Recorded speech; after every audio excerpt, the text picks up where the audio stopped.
सम्यक्त के 10 भेदों की ओर आ रहे हैं। यानी सम्यक दर्शन की आजकल रट लगी हुई है, इसलिए कि सम्यक दर्शन से युक्त जीवात्मा भव्य आत्मा कहे जाते हैं और वे निश्चित ही एक न एक दिन मोक्ष को प्राप्त करने के अधिकारी होते हैं। संगी, पंचेंद्री, पर्याप्तक और भव्य जीव सम्यक दर्शन की योग्यता वाले होते हैं। चारों ही गतियों में ये सम्यक दर्शन बाह्य और अंतरंग निमित्तों के मिलने पर प्राप्त किया जा सकता है। इस सम्यक दर्शन के प्रकरण के अंदर आपको अनेक प्रकार से बताए, पहले तो कारणों को बताया, पुनः सम्यक दर्शन के भेदों की ओर चले हैं। सम्यक दर्शन पहले तो औपसमिक, क्षायोपसमिक और क्षायिक, इन 3 भेद वाला है। पुनः निसर्गज और अधिगमज, ये 2 भेद बताए हैं। सराग और वीतराग सम्यक दर्शन भी इस चैप्टर के अंदर बताया गया। अब यहाँ पर आत्मानुशासन ग्रंथ जो गुणभद्र सूरी का बनाया हुआ है, उसके अंदर सम्यक्त के 10 भेद बताए गए हैं। आज उसके बारे में आप लोग जानिएगा। आज्ञा मार्ग समुद्भवम् उपदेशात् सूत्र बीज संक्षेपात् विस्तारार्थाभ्याम भव मव परमावादिगाढ़ं च। एक ही गाथा के अंदर 10 भेदों को समाविष्ट किया है कि वह सम्यक दर्शन आज्ञा समुद्भव, मार्ग समुद्भव, उपदेश समुद्भव, सूत्र समुद्भव, बीज समुद्भव, संक्षेप समुद्भव, विस्तार समुद्भव, अर्थ समुद्भव, अवगाढ़ और परमावगाढ़, इस प्रकार से 10 प्रकार का भी माना गया है। तो आज्ञा समुद्भव क्या है?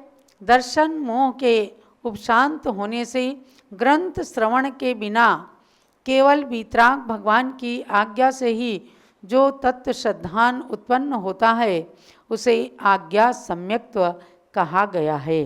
माने जो कुछ जिनेंद्र भगवान ने कहा है बस उसको आज्ञा मान करके और उसको अपने जीवन में अमल करना, ये आज्ञा सम्यक्त्व के नाम से जाना जाता है। आणम ताणम कछु न जानम बाबा वाक्य प्रमाणम, कि मैं कुछ नहीं जानता, बस इतना जानता हूँ कि भगवान की दिव्य ध्वनि में जो कुछ भी कहा गया वह सब हमें आज्ञा मान करके हमेशा पालन करना है।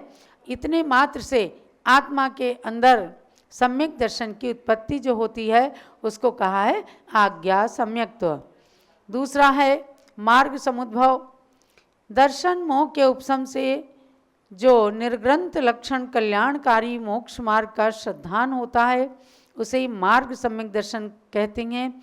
अर्थात निर्ग्रंथ दिगंबर मोक्ष ही मोक्ष मार्ग है, ऐसा श्रद्धान मार्ग सम्यक दर्शन है।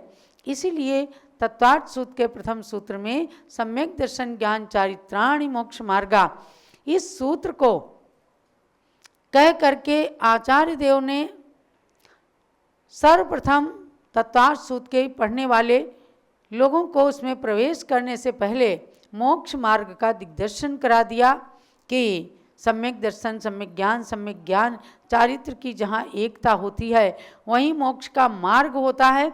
बस इसी चीज़ को जान लेना कि निर्ग्रंथ लक्षण जो कल्याणकारी मोक्ष मार्ग है, बिना निर्ग्रंथ हुए मोक्ष मिल नहीं सकता, यही मार्ग सच्चा मार्ग है। इसको मानना मार्ग समुद्भव सम्यक दर्शन हो जाता है। समुद्भव माने उत्पन्न होना, यानी मार्ग को जानकर और उससे जो आत्मा में सम्यक दर्शन का उद्भव हुआ, उत्पन्न हुआ, वह मार्ग समुद्भव है। आज्ञा से जो उत्पन्न हुआ सम्यक दर्शन है वह आज्ञा समुद्भव, इसलिए इन चीज़ों में समुद्भव शब्द लगाया। उपदेश समुद्भव 63 सलाका पुरुषों के पुराण के उपदेश से जो सम्यक दर्शन होता है उसे आगम में प्रवीण गणधर देव ने उपदेश सम्यक दर्शन कहा है। जब उपदेश सुनते हैं फलाने राजा ने इस प्रकार से भगवान की भक्ति की या किसी ने भी किया या पद्म पुराण पढ़ते हैं, आदि पुराण पढ़ते हैं, किस प्रकार से राजा महाबल की पर्याय से 10 भव तक अपने जीवन का उत्थान करते हुए भगवान ऋषभदेव बन गए राजा महाबल। तो ऐसे पुराणों को सुनते सुनते जो सम्यक दर्शन हो जाता है, उपदेश समुद्भव कहलाता है। कहते हैं भगवान पार्श्वनाथ की सभा में वाराणसी के अंदर अयोध्या का एक दूत गया और राजसभा चल रही थी। वहाँ उस दूत ने भगवान ऋषभदेव के पूर्व भवों का, उनके पुण्य चरित्र का बखान करना शुरू किया और बस भगवान पार्श्वनाथ को वैराग्य हो गया कि मुझे भी ब्याह नहीं करना है, गृहस्थ के कीचड़ में नहीं फंसना है। और वो चतुर्थ बाल यतियों में से एक बाल यति बन गए, चतुर्थ बाल यति, पंच बाल यति कहे गए हैं। तो ऐसे करके जो महापुरुषों के 63 सलाह का पुरुषों के चारित्र को, पुराण ग्रंथों को या किसी महापुरुष के चारित्र को सुन करके आत्मा के अंदर जो पवित्रता एकदम आती है, उससे उपदेश समुद्भव, यानी उपदेश से उत्पन्न हुआ सम्यक दर्शन उपदेश समुद्भव सम्यक दर्शन कहा जाता है। चौथा है सूत्र समुद्भव। मुनि के सकल चारित्र को सूचित करने वाले आचार सूत्र को सुनकर जो तत्व श्रद्धान होता है, उसे उत्तम सूत्र सम्यक दर्शन कहा गया है। संहिता ग्रंथ होते हैं, आचार सूत्र होते हैं, इन सूत्रों को सुन करके सम्यक दर्शन हो जाता है, उसे सूत्र सम्यक दर्शन कहा गया है। जिन जीवादि पदार्थों के समूह का तथा गणित आदि विषयों का ज्ञान दुर्लभ है, उनका किन्हीं बीज पदों के द्वारा ज्ञान प्राप्त करने वाले भव्य जीव के जो दर्शन मोनि के असाधारण उपशम व तत्व श्रद्धान होता है, उसे बीज सम्यक दर्शन कहते हैं। एक बीज, जैसे बीज बो दिया जाता है तो बड़े वृक्ष का आकार ले लेता है और उसमें फूल और फिर फल आने लगते हैं। ऐसे ही कोई बीज सम्यक दर्शन का मतलब ये है कि किसी बीज पद के द्वारा ज्ञान प्राप्त करके और कोई भव्य जीव अपने दर्शन मोनि कर्म का उपशम कर लेते हैं, यानी अनंतानुबंधी चतुष्क और मिथ्यात्व, सम्यक मिथ्यात्व और सम्यक प्रकृति, इन सातों प्रकृतियों का फिर जिनके उपशम हो जाता है केवल मात्र सूत्रों के सुनने से कि अजर अमर सूत्र हैं, इनको सूत्र के रूप में हमारे कल्याण के लिए आचार्यों ने कहा है। तो सम्यक दर्शन रूपी बटवृक्ष का आकार उनके हृदय के अंदर प्रतिफलित हो जाता है, तो वह सम्यक दर्शन कहलाता है, बीज सम्यक दर्शन। तो भव्यात्माओं, ये 5 सम्यक दर्शन आपने श्रवण किए हैं। आप धीरे धीरे प्रवचन निर्देशिका के इस सम्यक दर्शन नाम के अधिकार को जो पढ़ते हैं, एक एक अक्षर इसमें से रटना। और मैं तो ये चाहूँगी कि जब आप परीक्षा दें, आपको कोई देखने नहीं आ रहा है कि आप देख करके लिख रहे हैं या बिना देखे लिख रहे हैं, लेकिन परीक्षा का मतलब जो होता है कि अपने ज्ञान का परीक्षण करना। तो आप भी ज्ञान का परीक्षण करें, बिना देखे लिखें, बहुत अच्छा लगेगा। 31 अगस्त को हम आपके 3 चैप्टर की परीक्षा लेंगे। पहला चैप्टर तो बहुत सरल है कि केवल उसमें वक्ता के 21 गुणों से परिचित कराया गया है, और दूसरा चैप्टर है सम्यक दर्शन के कारण। वो बहुत ही अच्छा भी है, थोड़ा जटिल होते हुए भी एकदम सरल बना करके आपको समझाया गया है। तो इसका पुनः पुनः अध्ययन करना, और आपको YouTube के अंदर गणिनी ज्ञानमती YouTube चैनल में आपको सारे वीडियो प्रवचन भी मिल जाएंगे, उनको सुन करके, या encyclopedia of jainism.com के अंदर सारे ऑडियो प्रवचन भी अपलोडेड हैं, तो उसके अंदर से भी आप लेकर के उन प्रवचनों को सुन करके अपने विषय की तैयारी कर लें। इसीलिए आज मैं आपके लिए परीक्षा की तारीख घोषित करती हूँ। 31 अगस्त को आपकी प्रवचन निर्देशिका की पहली परीक्षा होगी। इसके अंदर 3 चैप्टर होंगे, यानी पहले पेज से लेकर के और 54 तक का ये परीक्षा होगी। तो उसमें पहले प्रवचन का विषय जो है और प्रवचनकर्ता के गुण, दूसरा है सम्यक दर्शन के कारण, तीसरा है सम्यक दर्शन जिसमें सम्यक दर्शन के भेदों को बताया गया है। तो इस प्रकार से आज आपको हमने 10 प्रकार का सम्यक दर्शन बताया है। ये श्लोक भी 10 प्रकार का जो बताया उसमें से डिटेल में हमने लक्षण 5 प्रकार के सम्यक दर्शन के बताए हैं। आगे इसी प्रकार से चलता रहेगा और ये श्रुत ज्ञान महोत्सव भी चल रहा है। इसमें आपको हम समय समय पर पूज्य गणनी ज्ञानमती माता जी के भी अनमोल वचनों से जो उन्होंने अपने जीवन के अंदर श्रुत की आराधना की है, तो वह भी अनमोल वचन मैं माता जी से निवेदन करूंगी कि कल से वे अपने अनमोल अनुभव कितने कितने शास्त्रों को इन्होंने पढ़ा है। सन 1958-59 में जब ब्यावर के अंदर चातुर्मास 58 में हुआ तो बताती हैं पूज्य माता जी स्वयं कि वहाँ का सरस्वती भवन है। मैं पूरी पूरी रात जग करके उस सरस्वती भवन के सारे ग्रंथों को खोल खोल करके और उनका आलोडन करती थी। हमारे जो वहाँ के विद्वान थे अलग पन्नालाल सरस्वती भवन वो कहा जाता है, वहाँ पंडित पन्नालाल जी सोनी उस समय हुआ करते थे। माता जी की ज्ञान की रुचि, श्रुत आराधना की रुचि देख करके वो कहते थे माता जी आप तो पढ़ती जाइए, आप खोल करके देखती जाइए, आप बांधने की कोशिश मत करें, सुबह आ करके मैं बांध लूँगा शास्त्र, इतनी आपकी मैं सेवा कर लूँ। ये था विद्वान के अंदर कितना बड़ा वात्सल्य भाव। और इन्होंने 4 महीने तक उस सरस्वती भवन के एक एक ग्रंथों को चाट डाला, माने खूब आलोडन किया। और जैसे समुद्र से मंथन कर करके रत्न निकाले जाते हैं, ऐसे उन ग्रंथों को पढ़ पढ़ करके जो ज्ञान की आराधना की है, ऐसे ही तमाम स्थानों पर इन्होंने जो ज्ञानाराधना की है। हस्तिनापुर के प्राचीन मंदिर के अंदर बैठ करके इतने सारे ग्रंथों को लिखा है इन्होंने। इन सब अनुभवों को इस बार हम आपको पूज्य माता से निवेदन करके जरूर जरूर सुनवाएंगे कि श्रुत आराधना में इन्होंने कितना आनंद प्राप्त किया है।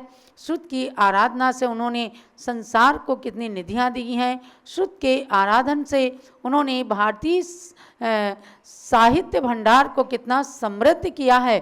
ये सब बातें आपको पूज्य माता के मुखारविंद से हम कल से चाहेंगे कि ज़रूर ज़रूर प्राप्त हों, चाहे वो संक्षेप में ही बोलें, लेकिन आप सबको उनके मुखारविंद से स्वयं श्रुत ज्ञान के आस्वादन से परिचय प्राप्त हो, ये हम निवेदन करेंगे। आप गुरु भक्ति करेंगे, पूज्य आचार्य त्रय के चरणों में अर्घ्य समर्पित करके और पूज्य माता की पूजन करेंगे। जलोचारित चक्रवर्ती आचार्य श्री शांति सागर महाराज की। प्रथमाचार्य शांति सागर के पद में अर्घ्य समर्पण है। वीर सिंधु अरुणेमि सिंधु आचार्य के पद का अर्चन है। परम तपस्वी तीनों गुरु शिव पद साधक कहलाते हैं। इन पद में चंदनामती हम अर्घ्य कथाल चढ़ाते हैं।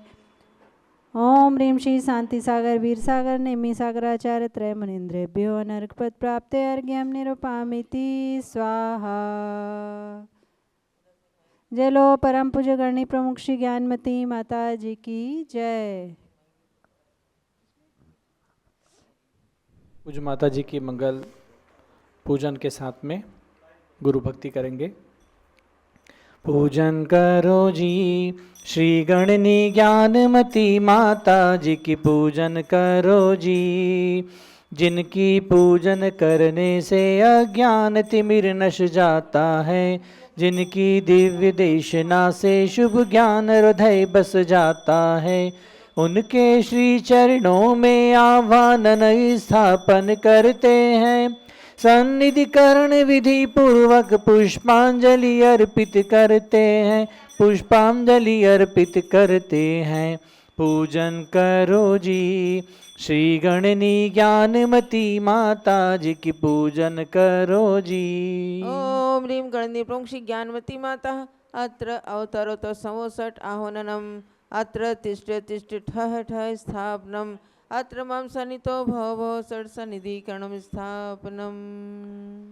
ज्ञानमती जी नाम तुम्हारा ज्ञान सरित अवगाहन है, तेरी पावन प्रतिभा लख कर मेरा मन भी पावन है, मेरा मन भी पावन है।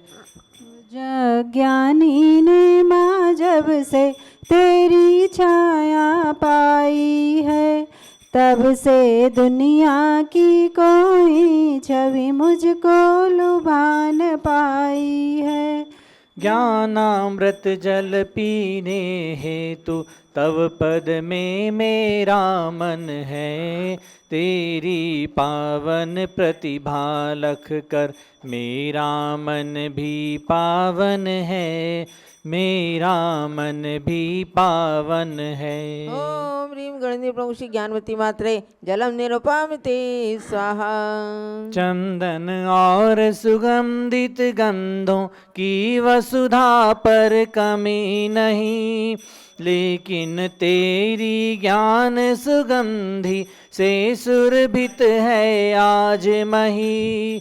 उसी ज्ञान की सौरभ लेने को आतुर मेरा मन है, तेरी पावन प्रतिभा लख कर मेरा मन भी पावन है, मेरा मन भी पावन है। ओम ह्रीं गणनी प्रभु श्री ज्ञानवती मात्रे चंदनम निरुपामिते स्वाहा। जग के नश्वर वैभव से मैंने शाश्वत सुख था चाहा, पर तेरे उपदेशों से वैराग्य हृदय मेरे भाया।